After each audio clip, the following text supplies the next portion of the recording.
31살 여자입니다.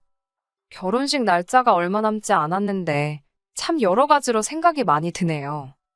제가 살고 있는 지역은 부산입니다. 저희 부모님은 작은 식당 하나 운영하고 계시고 대박집까지는 아니지만 그래도 한 번쯤은 들려봐야 할 맛집으로 아는 사람들 사이에서는 소문이 자자해서 평소에도 손님이 그럭저럭 있는 편이고 특히 휴가철에는 정신이 없을 정도로 바쁜 가게를 하고 계세요. 한자리에서 오래 하셔서 단골 손님이 많은 가게입니다. 장사하는데 남는 거 없이 한다고 하면 당연히 거짓말이겠지만 그래도 가족들 먹는 밥이라 생각하고 운영하시는 철칙을 가지고 계셔서 생각만큼 많이 남기지는 않으세요. 그래도 성수기인 휴가철에는 회전율이 엄청나기 때문에 그때 버는 돈은 거의 남는 거라고 보시면 됩니다. 부모님이 장사로 돈을 어느 정도 버셨지만 진짜 돈을 번 건 사실 부동산이에요. 한참 장사 잘하실 때 그래도 큰 돈을 벌게 되셔서 두 분이 가게 접고 은퇴하시면 노후에는 유유자적하게 보내시겠다고 광안대교 보이는 바다 전망 아파트를 매매하셨고 세를 주고 있었거든요. 우스갯소리로 하는 말이지만 장사 40년에서 모은 돈보다 4년 사이에 아파트 값이 올라서 번 돈이 크다고 하실 정도로 집값이 순식간에 엄청나게 올랐습니다. 장사도 잘 되고 부동산으로 큰 돈도 버셨지만 코로나 시국에 손해를 많이 보셨어요. 영업시간 제한과 거리두기로 자영업자들 죽어나간다는 소리가 곳곳에서 들려오는데 저희 부모님 식당이라고 해서 그걸 피해갈 수는 없었지요. 평소 하던 장사에도 타격이 컸지만 가장 힘들었던 게 1년 중 가장 큰 돈을 버는 휴가철이 돼도 관광객 수가 줄어들었으니 그때 버는 돈이 주 수입원이었던 부모님 가게는 타격이 컸지요. 원래는 성수기 때 직원들도 더 뽑아서 쓰고 그랬는데 몇 달이면 끝날 줄 알았던 그 상황이 1년이 되고 2년째가 되니까 버티기가 힘들더라고요. 오래같이 일하신 분들도 결국 가게 사정 때문에 그만두시는 사람도 계셨고 아예 은퇴하시는 분들도 계셨어요. 그때 부동산은 한참 오르고 있었으니 솔직히 손해본 건 아니었지만 언제까지 지속될지도 모르는 상황에 한참 잘 오르고 있는 집을 정리해서 손해를 메꾸자니 세금으로 나가는 돈도 크고 이래저래 그게 해결 방안이라는 생각이 들지 않았습니다. 당시에 저는 원래 지역에 있는 중소기업에서 회사원으로 일을 하고 있었는데 처음에는 가게에서 손해보는 돈을 제 월급으로 대신 메꾸고 있다가 도무지 답도 안 보이는 상황에 결국 제가 회사를 그만두고 부모님 가게에서 일을 하기로 했습니다. 제 월급이 뭐 얼마나 대단한 돈도 아니고 제 월급으로 다른 직원들 인건비 내주는 상황이었으니 부모님 입장에서는 직원 수를 줄이고 제가 일하는 편이 덜 손해를 봤기 때문이었어요. 그때 가장 힘들었던 건 부모님 사정을 뻔히 아는데 제 월급 챙겨달라고 할 수가 없어서 제가 몸으로 때우고 있기는 했지만 그렇다고 해서 벌던 만큼의 월급을 보장해 달라고 할 수 없었기에 거의 무급으로 일하다시피 했습니다. 결혼을 준비하고 있던 남자친구는 원래는 서울 사람이고 다니던 회사가 지사가 있었는데 그게 부산에 있었어요. 코로나 시국이 오기 훨씬 전부터 혼자 부산에 내려와서 살고 있었고 어쩌다가 인연이 닿아서 연애를 시작하게 되었습니다. 남자친구는 제가 부모님 가게를 돕는 걸 반대를 했어요. 제 월급이며 모아둔 돈까지 부모님 가게로 들어가는 걸 알고 있었는데 솔직히 그 상황을 반기는 사람이 어디 있겠어요. 거부감을 느끼는 건 당연하다고 생각했습니다. 더군다나 남자친구나 저나 서로 나이가 있는지라 결혼 이야기가 본격적이지는 않았지만 오고 가고 있던 상황이었으니 제가 돈을 더 모으는 상황이 아니라 그나마도 모아놓은 돈을 계속 까먹고 있는 상황에 솔직히 결혼 이야기는 물 건너갔다고 생각했습니다. 부모님께서는 항상 그 상황에 대해서 제게 늘 미안하다고 하셨고 제가 들였던 돈은 노후 대책인 아파트를 팔아서라도 꼭 갚겠다고 하셨기에 솔직히 부모님이 제 돈을 떼먹을 거라 생각하지는 않았습니다만 남자친구의 경우에는 항상 가족끼리 돈으로 얽혀서 좋을 것 없다면서 이 상황을 부정적으로 받아들이고 있었어요. 제 돈이 못해도 4천만 원 정도 묶여버린 상황이었거든요. 애초에 남자친구 계획은 저희가 결혼하게 된다면 서울에 있는 본사로 복귀해서 서울에서 결혼 생활을 하고 싶어 했기에 더더욱이 돈 한 푼이 아쉬운 상황에서 특히 제가 회사를 그만두고 부모님 가게에서 일을 시작하기로 했다는 말을 들었을 때는 거의 헤어지자는 소리까지 들을 뻔했습니다. 그러던 와중에 부모님께서 제안을 해오셨어요. 노후 대책으로 가지고 있는 집에 일단 신혼집으로 쓰면 어떻겠냐고 제안을 하셨습니다. 혼수나 그런 것들은 다 채워줄 것이고 가정가구 같은 것들이야 나중에 저희가 정말 서울로 삶의 터전을 옮기게 된다면 그냥 가져가기만 하면 되는 부분이었으니 말이지요. 그리고 상황이 나아진다면 부모님은 제 돈을 제일 우선순위로 해서 갚아줄 것이고 최후의 최후까지 다른 방도가 없다면 집을 팔아 돌려주면 되지 않느냐고 말씀하셨습니다. 부모님을 돕고 있던 그 상황을 반대하던 남자친구는 부모님의 제안이 나쁘지 않다고 생각했는지 그렇게 하자고 했고 그때부터 천천히 결혼 준비를 시작하게 되었습니다. 그리고 상황은 올해 초부터 점점 나아지기 시작했어요. 사회적 거리두기도 점점 완화되기 시작했고 그와 동시에 부모님 가게도 다시 제자리를 찾아가기 시작했고요. 올해 여름에는 다시 휴가철을 맞아서 가게에 대기표까지 받아서 식사를 하고 가는 손님들까지 생기기 시작했고 직원이 모자라게 되어서 새 직원까지 뽑아가며 장사를 하게 되었습니다. 그때부터는 부모님이 그동안 저한테 못 주고 계셨던 월급도 챙겨주셨고 저한테 빌린 돈도 일부긴 하지만 조금씩 갚아주시기 시작해서 본격적인 결혼 이야기가 오고 가고 준비를 시작했을 때는 부모님이 제게서 빌려간 돈이 1,000만 원도 남지 않은 상황이었습니다. 그때쯤부터 남자친구도 서울에 있는 본사로 돌아가는 게 아니고 지사에 뿌리를 내리고 싶다는 이야기를 해왔습니다. 그도 그럴 것이 이러나 저러나 제가 부산에 남아있으면 부모님 가게에서도 계속 일을 하며 경제활동을 할 수 있었고 부모님이 은퇴하시게 될 경우에는 제가 가게를 물려받는 경우도 생길 수 있으니 여러모로 장점이 더 많다고 생각했던 것 같아요. 거기에 남자친구가 서울 본사로 다시 출근을 한다고 해도 월급을 더 받게 되는 것도 아니고 지사 생활이 오래되다 보니 인맥도 없는 본사로 돌아가는 것보다 지사에 남는 편이 정년보장도 된다는 판단을 했기 때문입니다. 결혼 준비하는 동안은 서울에 예비 시부모님을 찾아뵌 적이 따로 없었습니다. 코로나 때문에 위험하기도 했고 올 초부터는 부모님 가게가 정상적으로 돌아가기 시작하면서 가게가 바빠서 짬을 낼 시간이 없었거든요. 그러다 몇 달 전에 드디어 예비 시부모님께 인사를 드리러 서울로 올라가게 되었습니다. 그런데 거기서 사소한 오해가 생기게 되었어요. 남자친구가 서울 남자긴 하지만 무뚝뚝한 건 경상도 남자 못지않게 무뚝뚝한 편이거든요. 처음에는 그렇게 생각하려고 했어요. 무뚝뚝한 편이기에 부모님께 신혼집을 설명하는 과정에서 중요한 이야기를 제대로 전달하지 못했다는 식으로 말이죠. 처음에는 분위기도 좋았고 사소한 이런저런 이야기를 주고받고 있었습니다. 그러다가 예비 시어머니가 저한테 신혼집 이야기를 꺼내더라고요.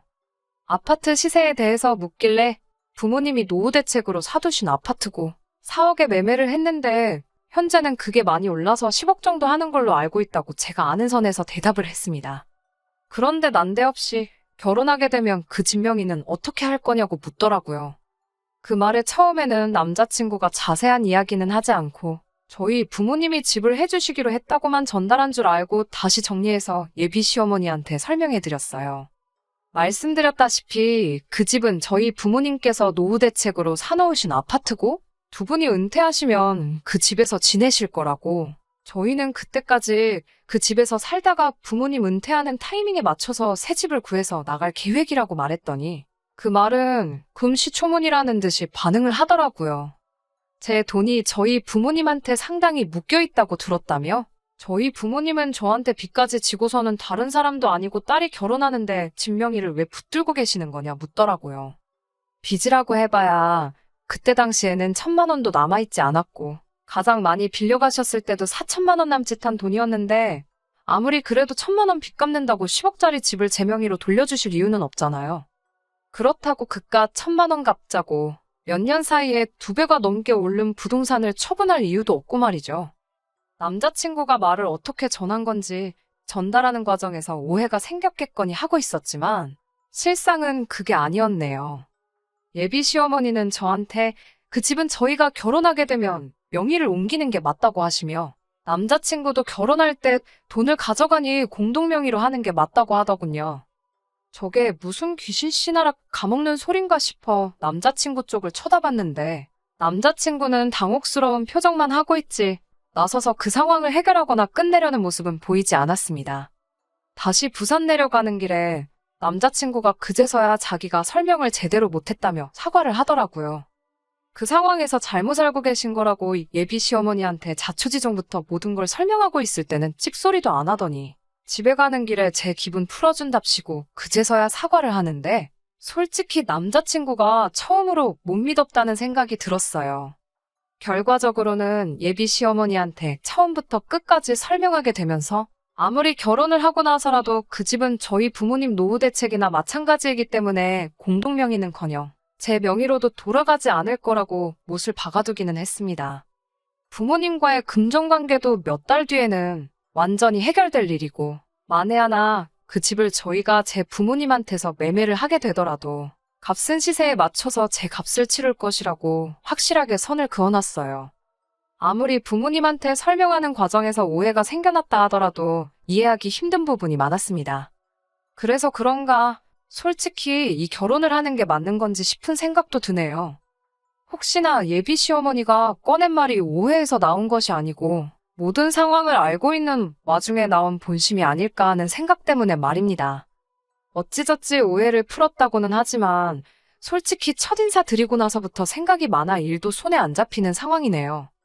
이미 5년 가까이 연애를 했고 남자친구도 거의 저 때문에 서울 본사 돌아가는 거 포기하고 부산에 뿌리 내리기로 했는데 사소한 오해 때문에 결혼을 뒤집어버리는 게 맞는 건가 싶기도 하고 고민이 참 많네요. 그냥 넋두리나 해보는 겸 이렇게 사연을 보내봤습니다. 안녕하세요. 오랜만에 다시 인사드리네요. 결론부터 먼저 말씀드리자면 결혼식을 열흘도 채 남기지 않은 상황에서 남자친구와는 끝내 파혼하기로 했습니다. 애초에 그런 오해가 생긴 뒤로 파혼 생각을 안 한 것도 아니지만 오해도 풀었고 그동안 길게 만나온 시간도 있으니 좋은 게 좋은 거라고 생각하기로 했었거든요. 그런데 실상은 그게 아니었네요. 애초부터 저나 저희 부모님을 아주 물러보고 있었던 겁니다. 오해 풀고 나서 결혼 날짜까지 잡았고 결혼 준비 하나씩 해나가고 있었어요. 식은 부산에서 올리기로 했습니다. 아무래도 남자친구도 직장 생활을 내내 부산에서 해왔다 보니 가족 친지분들 서울에서 부산 내려오는 버스 대절해드리고 식은 삶의 터전인 부산에서 올리는 게 맞다고 합의를 했었거든요. 식 날짜까지 잡아놓은 상황에서 전세로 살고 있던 분들이 나가게 되면서 집이 빈집이 되었습니다. 그 와중에 어찌저찌 부모님이 저에게서 빌려간 돈은 전부 돌려받았고 부모님께서 어차피 고쳐서 살 집인데 저한테 그동안 빌렸던 돈도 있었고 하니 이자 내주는 셈 치고 리모델링하고 인테리어를 해주기로 하셨어요. 어차피 언젠가는 부모님께 돌려드려야 할 집이었지만 그래도 신혼집이었으니 인테리어는 최대한 저희가 원하는 대로 하게 되었습니다. 원래도 신축에 가까운 아파트였는데 리모델링 해놓으니까 더 번지르르 해졌더라고요. 특히 통창으로 보이는 바다 전망이 정말 멋지고 밤에는 밤대로 야경이 너무 좋더라고요. 당장 들어가서 살아도 되지만 그래도 시골리고 신혼여행 다녀온 후에 의미 있게 들어가서 살려고 입주는 따로 안 하고 있었어요. 그런데 예비시모한테 전화가 왔어요. 예비시부모님과 결혼한 예비신우 부부까지 해서 당장 내려오겠다는 겁니다. 결혼식이 2주하고 며칠 정도 앞두고 있는 상황이었는데 뭐 때문에 오려는가 했어요. 그런데 당신들부터 예비신우 부부까지 올여름에 휴가를 못 다녀왔다며 결혼식 하는 김에 부산에 먼저 내려가서 휴가 좀 즐기다가 결혼식 참석하고 가겠다고 하는 겁니다. 다른 하객들이야 여전히 버스를 대절한 상황이기에 문제가 없었고 미리 와서 쉬다 간다는데 제가 못 오게 할 이유도 없었지요. 그러시냐고 했는데 난데없이 집 비밀번호를 알려달라고 하더라고요. 신혼집 비밀번호가 왜 필요하시냐 물었는데 자기들 2주간 머물 곳은 있어야지 않겠냐며 거기서 먹고 자고 하겠다고 하는 거예요. 듣다 보니 너무 황당하더라고요. 아무리 그래도 신혼집 가구며 혼수다 새 것으로 준비해놓았고 남자친구 짐은 아직이지만 제 짐은 이미 다 들어가 있는 상황이었거든요. 저희도 당장 들어가서 살아도 되는 상황이긴 했지만 기분 내겠다고 저희도 가고 싶은 거 참고 견디고 있는데 그 집이 지금 빈집이나 마찬가지인데 좀 쓰면 어디가 덧나냐고 하더라고요. 그건 조금 어려울 것 같다고 말했더니 빈집 가지고 뭘 야박하게 구냐면서 예비 시부모가 쓰겠다는데 어떻게 거절을 할 수가 있냐면서 저한테 뭐라 쓴소리를 하더라고요. 해명할 필요까지 있나 싶었지만 그래도 그 집이 빈집인 이유를 설명하려는데 기분 나쁘다고 당신 할 말 다 하더니 전화를 그냥 끊어버리는 겁니다. 어이가 없어서 저도 다시 전화 안 했지요. 그런데 얼마 안 있어서 남자친구한테 전화가 오는 겁니다. 지 엄마한테 연락받았다고 하면서 저보고 왜 그러냐는 거예요. 살림이며 내 옷이며 다 들어가 있는데 솔직히 불편하다고 했어요. 아직 그 집에서 살 우리도 하루도 안 지낸 곳인데 새 가정 가구며 쓰게 하고 싶지도 않고 혹시나 뭐 망가지거나 흠집이라도 생기거나 내 물건이라도 하나 없어지면 싫은 소리 해야 될 수도 있지 않냐고. 휴가차 오시는 거면 솔직히 부산에 관광호텔이 얼마나 많은데 좋은데 잡아드리면 되는 거 아니냐 했습니다. 그랬더니 다짜고짜 저한테 어차피 장인 장모님 집인데 왜 저보고 집주인 행세를 하느냐고 하더군요. 저희 부모님이 우리를 그 집에서 살게 해주신 게 다 한가족이라 해주신 것 아니겠냐고. 다른 사람도 아니고 이제 한가족이 되는 사람들인데 왜 남처럼 대하냐고 하면서 집 가지고 제가 갑질을 하려고 둔다는 거예요. 그리고 그런 저희 마음 씀씀이가 결국에는 제가 저희 부모님을 욕보이는 거나 마찬가지라고 하는 겁니다. 저희 부모님을 욕보이는 일이라길래 저희 부모님한테 곧바로 전화를 걸었어요. 이러이러한 상황인데 어떻게 해야 물으니 저희 부모님도 그건 아닌 것 같다 딱 잘라 말해줬습니다. 남자친구 표정이 말이 아니더군요. 이미 다 정리된 상황인데 불만이 아주 많다는데 계속해서 궁시렁대더라고요. 저희 부모님이 예비시 가족 머물 숙소를 구해줘야 한다는 겁니다. 그것도 바다 전망 보이는 아주 고급 호텔 이야기를 하면서요. 왜 그걸 우리 부모님이 내셔야 하냐 했더니 저랑 저희 부모님이 자기 가족들을 집에서 머물지 못하게 어깃장을 부리고 있으니 우리 가족들은 부산 내려와서 어디서 머물러야 되냐 이런 소리나 하고 있는 겁니다. 애초에 결혼식 때 서울까지 버스 대절 비용도 저희 쪽에서 내는 거 아니냐 예정된 것도 아니고 불쑥 찾아온다는데 그 비용을 왜 우리 부모님이 돈을 써야 하는 거냐고 했지요. 누가 봐도 억지를 부리는 건 자기 자신이었으니 남자친구도 더는 할 말이 없었나 봐요. 그러면 그냥 오지 말라고 한다고 하면서 예비 시부모 바람 맞히는 게 앞으로 네 결혼 생활에 어떻게 돌아올지 두고 보자고 하는 겁니다. 웃기지도 않더라고요. 전 그렇게 오라고 하고 싶으면 자기 돈 주고 숙소 잡아주면 해결되는 거 아니겠어요? 그런데 끝까지 지 돈 쓰지도 않고 자기 돈까지 써가면서 자기 가족들 2주 동안 부산 구경 시켜주는 게 수지타산에 안 맞는다고 생각한 건지 근데 제 앞에서 예비 시부모님한테 전화해서 그냥 오시지 말라 하더군요. 여기서 끝났으면 좋았겠지만 혹시나 촉이 안 좋아서 그날 저녁에 신혼집 가서 비밀번호를 바꿔놨어요. 아니나 다를까 남친 가족들이 부산 내려온다고 통보했던 날에 남자친구한테서 전화가 오더라고요. 이게 뭐 하는 짓이냐고 묻길래 너는 뭐 하는 짓이냐고 저도 똑같이 따져 물었습니다. 잔말 말고 비밀번호나 알려달라는 걸로 봐선 안 봐도 누구한테 현관문을 열어주려고 그러는지 딱 알겠더라고요. 오지 말라고 내가 보는 앞에서 연락하더니 안 들키면 그만일 거라고 생각했는지 그새 말을 바꿔서 자기 가족들 다시 내려오라고 했던 겁니다. 그날 저녁에 남자친구 퇴근하고 나서 아주 된통 난리가 났지요. 예비 시모가 그러더군요.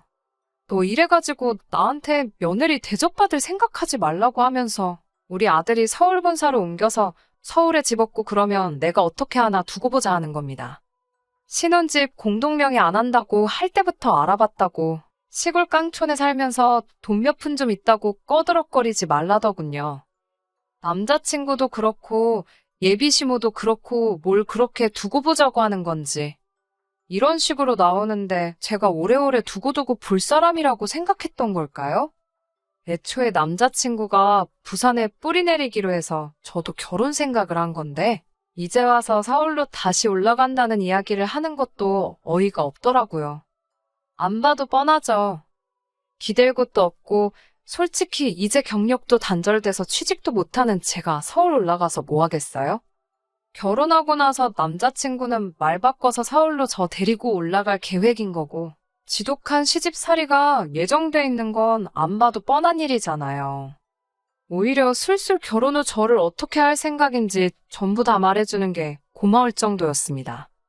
그래서 결혼 10일 앞두고 파혼하자고 했습니다. 애초에 처음에 친정부모님 집을 돈 한 푼도 안 내고 공동명의를 한 해 만에 하면서 치사하다 할 때부터 알아봤어야 했는데 남자친구가 중간 역할만 잘해주면 문제 없을 거라고 생각했던 제가 잘못한 거지요. 그깟 결혼 꼭 오래 연애했다고 해서 책임감 느끼고 해야 할 필요도 없는 거였는데 좋은 점만 보려고 했던 제 잘못이죠. 끝까지 들어주셔서 감사합니다. 오늘의 사연은 여기까지입니다. 구독과 좋아요, 알람 설정 부탁드리고 더 좋은 사연으로 다시 찾아뵙겠습니다. 감사합니다.